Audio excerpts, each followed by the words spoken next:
গণবিরোধী এই বাজেটের তীব্র নিন্দা জ্ঞাপন করছি।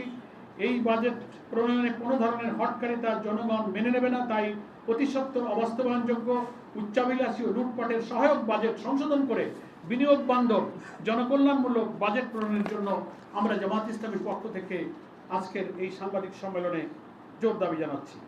আমি আপনাদের সামনে এই উচ্চাভিলাষী বাজেটের সঙ্গে বাস্তবতার যে অনেক দূরত্ব এবং এখানে পরিচালন ব্যয়ের যে আধিপত্য, সুদের আবর্তে বাজেটকে জর্জরিত করে ফেলা হয়েছে, উন্নয়ন ব্যয়ের সংকোচন প্রবৃদ্ধির গতিতে লাগাম টানা হয় নাই।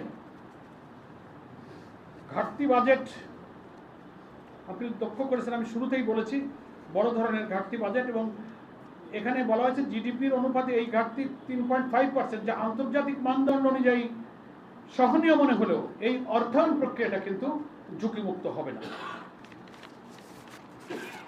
আরেকটা বিষয় হলো যে এই বাজেটের সফল বাস্তবায়নের জন্য যে 3টা বাধার কথা আমি বলেছিলাম, আর 3টা স্তম্ভের উপরে এই বাজেট দাঁড়িয়ে আছে, সেইখানে সরকার খুব দুর্বল। এনবিআর এর কর আহরণ সক্ষমতা, লক্ষ্যমাত্রা অনুযায়ী রাজস্ব আদায় করা, অথচ আমাদের যে কর অ্যাডমিনিস্ট্রেশন এনবিআর এর দুর্নীতিমুক্ত কর প্রশাসনিক ব্যবস্থা কিন্তু এখানে নেই, অথচ এই ভিত্তির উপরে কিন্তু বাজেট বাস্তবায়ন দাঁড়িয়ে থাকে। মূল্যস্ফীতি নিয়ন্ত্রণ, যেটা সাধারণ মানুষের ক্রয় ক্ষমতা স্বাভাবিক রাখতে হয়, সেটাও কিন্তু এই সরকার পারছে না। ঋণ ম্যানেজমেন্ট, দেশীয় ও বৈশ্বিক ঋণের সুদের চাপ সামলাতে হবে, সেটাও সরকার কিন্তু ব্যর্থ হবে। এবং জামাত ইসলামীর সেই ছায়া বাজেটের সঙ্গে দু একটা তুলনামূলক আমি স্ট্যাটিস্টিক্স দিচ্ছি। 9,38 কোটি টাকা যে ব্যয়ের বাজেট, সেখানে আমরা জামাত ইসলামী দিয়েছিলাম 8,39,505 কোটি টাকার বাজেট। রাজস্ব লক্ষ্যমাত্রা সরকারের 7,01,150 কোটি টাকা, আমরা বলেছিলাম 6,65,926 কোটি টাকা। জামাতের রাজস্ব আদায়ের চেয়ে সরকার 35,000 কোটি টাকার মতো বেশি ধরেছে, কিন্তু এটা আদায় করা তাদের পক্ষে অসম্ভব হবে। জামাতের লক্ষ্যের চেয়ে সরকারের লক্ষ্য আরো উচ্চাভিলাষী, যদিও জামাত কর কাঠামো সংস্কারের কথা বলেছে।